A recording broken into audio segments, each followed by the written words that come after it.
ओम शांति, ओम शांति, ओम शांति।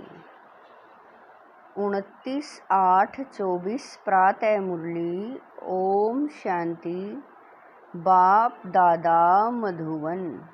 मीठे बच्चे, तुम यहाँ पढ़ाई पढ़ने के लिए आए हो। तुम्हें आँख बंद करने की दरकार नहीं। पढ़ाई आँख खोलकर पढ़ी जाती है। प्रश्न है, भक्ति मार्ग में कौन सी आदत भक्तों में होती है जो अब तुम बच्चों में नहीं होनी चाहिए?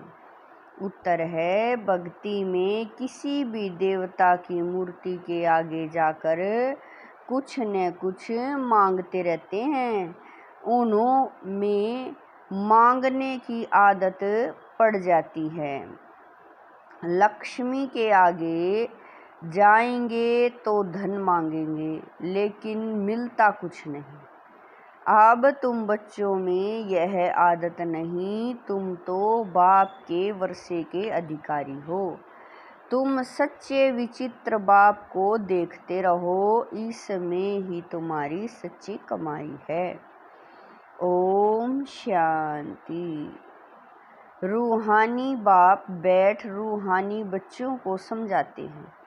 यह पाठशाला है यहाँ, परंतु यहाँ कोई विचित्र अर्थात देहधारी को नहीं देखना है। बाबा कह रहे हैं, यह पाठशाला है, परंतु यहाँ कोई चित्र अर्थात देहधारी को नहीं देखना है। यहाँ देखते भी बुद्धि उस तरफ जानी चाहिए जिसको कोई चित्र नहीं है। स्कूल में बच्चों को अटेंशन हमेशा टीचर में रहता है, क्योंकि वह पढ़ाते हैं तो ज़रूर उनका सुनना है, फिर रिस्पॉन्ड करना है। टीचर प्रश्न पूछेगा तो इशारा करेंगे ना। मैं बताता हूँ, यहाँ यह है विचित्र स्कूल, क्योंकि विचित्र पढ़ाई है। जिसका कोई चित्र नहीं है तो पढ़ाई में आंखें खोल कर बैठना चाहिए ना। स्कूल में टीचर के सामने कभी आंखें बंद करके बैठते हैं क्या? भक्ति मार्ग में हीरे हुए हैं। बाबा कह रहे हैं, भक्ति मार्ग में हीरे हुए हैं, आंखें बंद कर माला जपना आदि। साधु लोग भी आंखें बंद करके बैठते हैं। वह तो स्त्री को देखते भी नहीं हैं कि कहाँ मन चलाए मान्य हो जाए। परंतु आजकल जमाना है तमो प्रधान। बाप तुम बच्चों को समझाते हैं, यहाँ तुम भले देखते हो शरीर को, परंतु बुद्धि उस विचित्र को याद करने में रहती है। ऐसा कोई साधु संत नहीं होगा जो शरीर को देखते याद उस विचित्र को करे। तुम जानते हो, इस रथ में वह बाबा हमको पढ़ाते हैं। हम बोलते हैं करती तो सब कुछ आत्मा ही है। शरीर तो कुछ भी नहीं करता, आत्मा सुनती है। रूहानी ज्ञान व जिस्मानी ज्ञान सुनती सुनाती आत्मा ही है। आत्मा जिस्मानी टीचर बनती है। शरीर द्वारा जिस्मानी पढ़ाई पढ़ते हैं, वह भी आत्मा ही पढ़ती है। संस्कार अच्छे व बुरे आत्मा ही धारण करती है। शरीर तो राख हो जाता है। यह भी कोई मनुष्य नहीं जानते। उन्हों को देह अभिमान रहता है। मैं फलाना हूँ, मैं प्राइम मिनिस्टर हूँ। ऐसे नहीं कहेंगे कि हम आत्मा ने यह प्राइम मिनिस्टर का शरीर लिया है। यह भी तुम समझते हो, सब कुछ आत्मा ही करती है। आत्मा अविनाशी है। शरीर सिर्फ यहाँ पार्ट बजाने के लिए मिला है। इसमें अगर आत्मा न होती तो शरीर कुछ कर न सके। आत्मा शरीर से निकल जाती तो जैसे एक लोथ पड़ा रहता है। आत्मा कोई इन आँखों से देख नहीं सकते, वह तो सूक्ष्म है ना। तो बाप कहते हैं, बुद्धि से बाप को याद करो। तुमको भी बुद्धि में है। हमको शिव बाबा पढ़ाते हैं इन द्वारा। यह भी सूक्ष्म समझने की बातें हैं। कई तो अच्छी रीति समझते हैं, कई तो जरा भी नहीं समझते हैं। बाबा कह रहे हैं, है भी सिर्फ यह बात।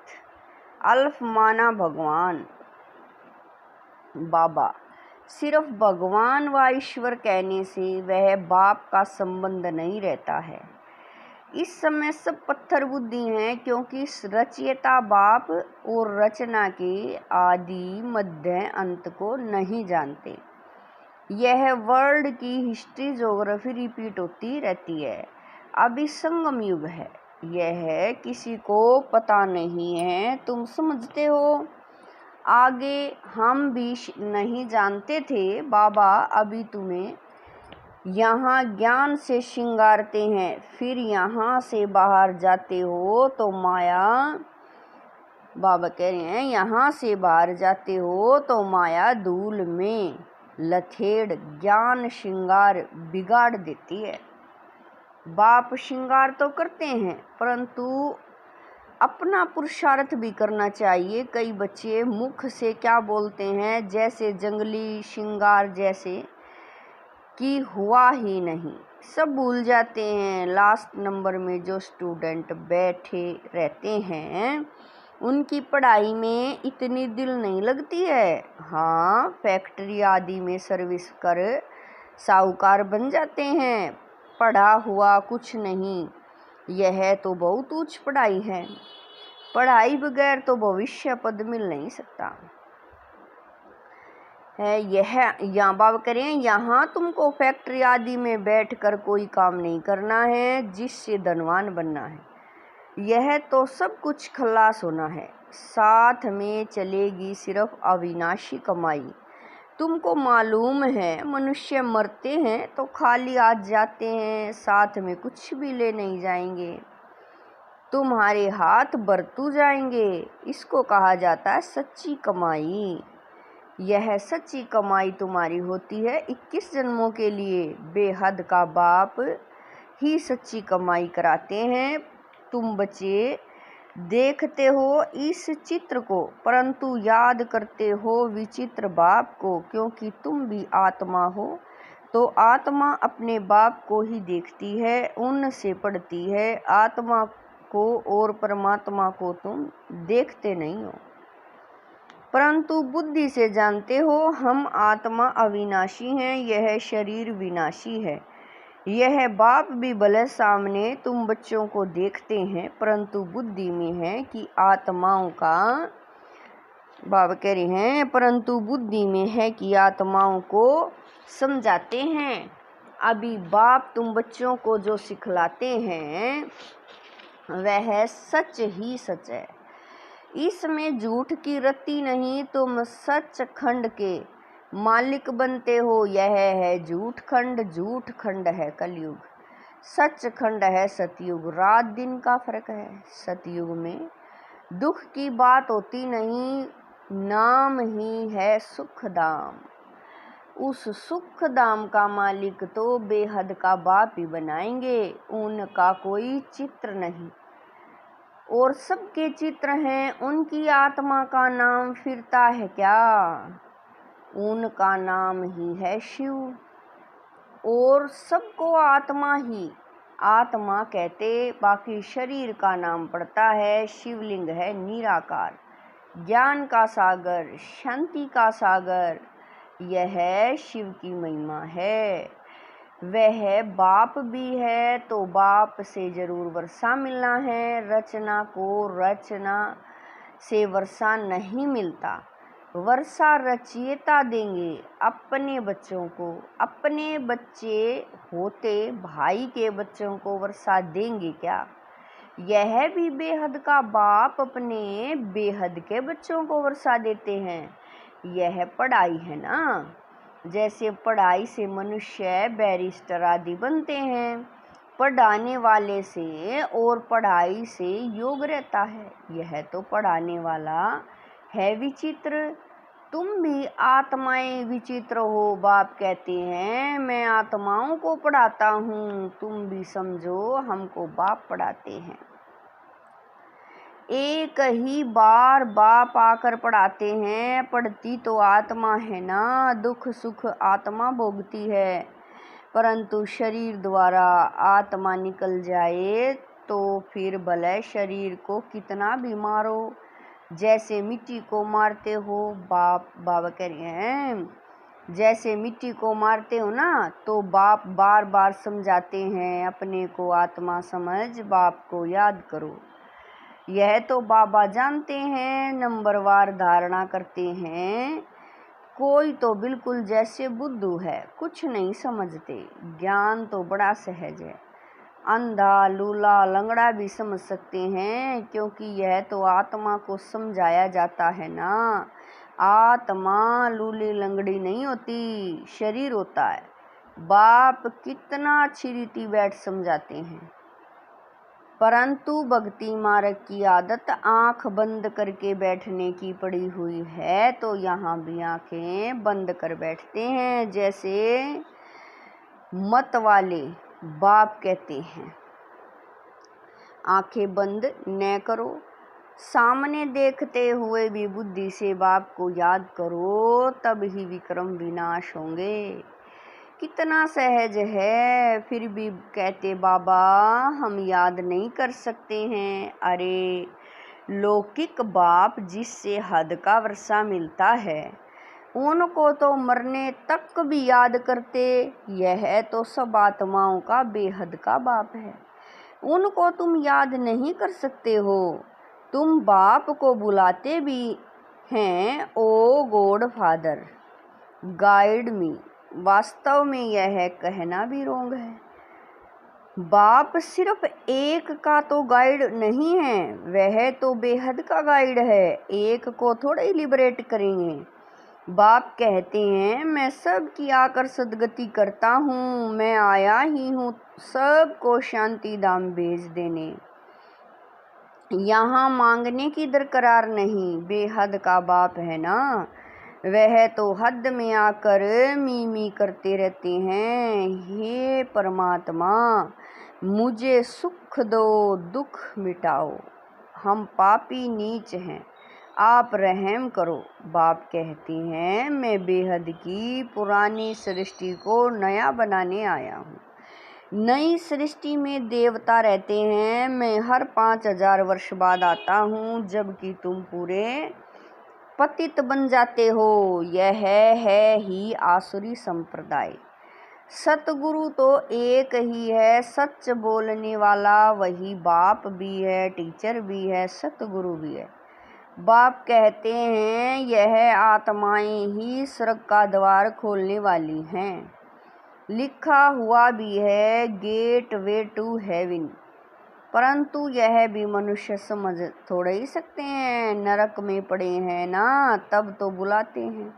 अब बाबा तुमको स्वर्ग में जाने का रास्ता बताते हैं। बाप कहते हैं मैं आता ही हूँ पतितों को पावन बनाने और वापिस ले जाने। आप अपने को आत्मा समझ बाप को याद करो तो तुम्हारे पाप कट जाएंगे।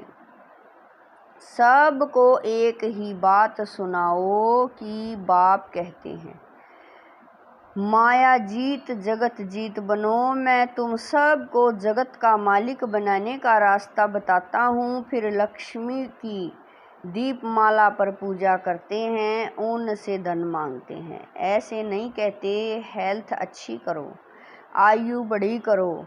तुम तो बाप से वर्षा लेते हो, आयु कितनी बड़ी हो जाती है। अभी हेल्थ वेल्थ हैप्पीनेस सब दे देते हैं, वह तो लक्ष्मी से सिर्फ ठिकरियाँ मांगते हैं, वह भी मिलती थोड़ा ही हैं। यह एक आदत पड़ गई है। देवताओं के आगे जाएंगे भीख मांगने, यहाँ तो तुमको बाप से कुछ भी मांगना नहीं है। तुमको तो बाप कहते हैं माम एकम याद करने से मालिक बन जाएंगे, और सृष्टि चक्र को जानने से चक्रवर्ती राजा बन जाएंगे। दैवी गुण भी धारण करने हैं, इसमें कुछ बोलने की दरकरार नहीं रहती। जबकि बाप से स्वर्ग का वर्षा मिलता है, अभी तुम इनकी पूजा करेंगे क्या? तुम जानते हो हम खुद ही यह बनते हैं। फिर इन 5 तत्वों की क्या पूजा करेंगे? हमको विश्व की बादशाही मिलती है, तो यह क्या करेंगे? अभी तुम मंदिर आदि में नहीं जाएंगे। बाप कहते हैं यह सब भक्ति मार्ग की सामग्री है। ज्ञान में तो है एक अक्षर, माँ में कम याद करो, बस याद से तुम्हारे पाप कट जाएंगे, सतो प्रधान बन जाएंगे। तुम ही सर्वगुण संपन्न थे, फिर बनना पड़े यह भी समझते नहीं। पत्थर बुद्धियों से बाप को कितना माथा मारना पड़ता है, यह निश्चय होना चाहिए। यह बातें कोई भी साधु संत आदि बता न सके सिवाय एक बाप के। यह कोई ईश्वर थोड़ा ही है, यह तो बहुत जन्मों के अंत में है। मैं प्रवेश ही इनमें करता हूँ।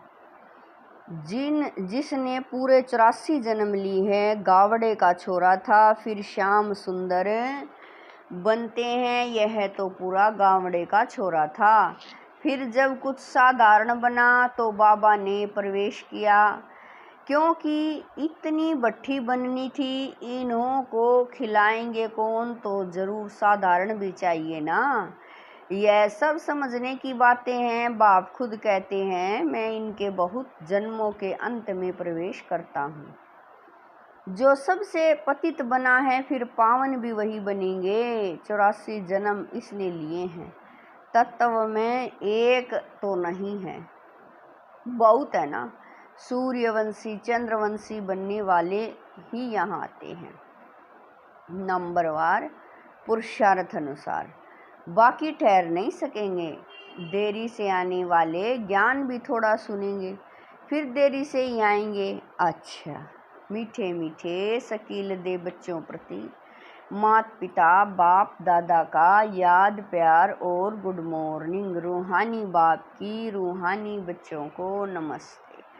हम रूहानी बच्चों की रूहानी माता पिता बाप दादा को दिलवा जान शिकवा प्रेम से याद प्यार गुड मॉर्निंग नमस्ते ओम शांति। मेरे बाबा मीठे बाबा प्यारे बाबा, लाख लाख शुक्रिया मेरे बाबा। धारणा के लिए मुख्य सार है। नंबर 1, बाप जो ज्ञान श्रृंगार करते हैं उसे कायम रखने का पुरुषार्थ करना है। माया की धूल में ज्ञान श्रृंगार बिगाड़ना नहीं है। पढ़ाई अच्छी रीति पढ़कर अविनाशी कमाई करनी है।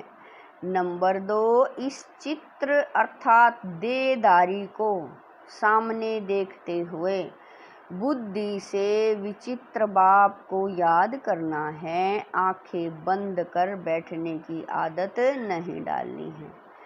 बेहद के बाप से कुछ भी मांगना नहीं है।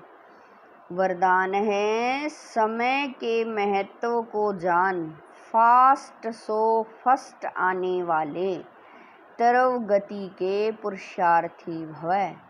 वरदान है समय के महत्व को जान, फास्ट सो फर्स्ट आने वाले तिरव गति के पुरुषार्थी भव।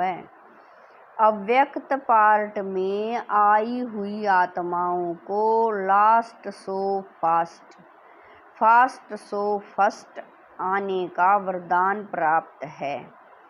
तो समय के महत्व को जान, मिले हुए वरदानों को स्वरूप में लाओ। यह अव्यक्त पालना सहज ही शक्तिशाली बनाने वाली है। इसलिए जितना आगे बढ़ना चाहो बढ़ सकते हो। बाप दादा और निमित्त आत्माओं की सर्व के प्रति सदा आगे उड़ने की दुआएं होने के कारण तिरव गति के पुरुषार्थ का भाग्य सहज मिल जाता है। स्लोगन है निराकार सो साकार के महामंत्र की स्मृति से निरंतर योगी बनो। स्लोगन है निराकार सो साकार के महामंत्र की स्मृति से निरंतर योगी बनो। ओम शांति।